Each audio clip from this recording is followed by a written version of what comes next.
There it is. So, knowledge base. If you only knew first position extension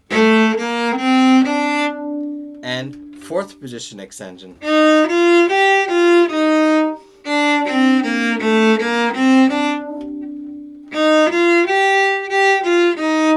then this entire passage would look like this.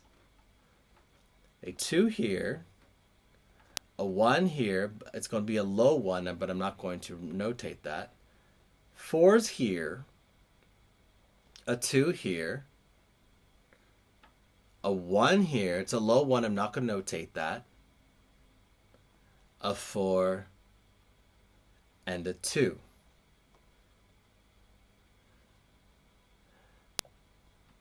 And to help us know that that is a low 1, I'm going to notate the flat here. I'm going to put a big old flat next to it. Right. These are correct. Yes. Fingerings are there just to help you understand. Excuse me. Fingerings are there to help you make life easier. Positions are there to make it even more easy. So our knowledge base stays with, we don't know only the first, we know the first with extensions, which we need for the B flat major, and we know the fourth position with an extension we need for the B flat major because there are E flats. The space in between first and fourth, that black space, that's the E flat on the A string. So it would look like this.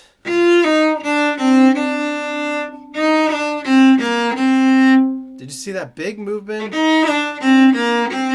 Is there a way of making this easier on our body? And the absolute answer is yes. With positions. And the position here will grant you. Now I just changed the fingerings ever so slightly. Again, go back to that. I'm not going to go forward to that. I just stayed right there. Now I'm going to play it in the lower third and the lower second. I'm not going to play it in fourth and first. I just brought it up 1, brought it down 1.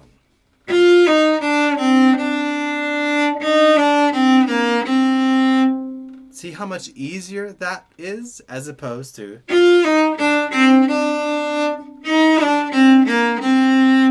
You're still playing the same notes, but which is less effort? This one is.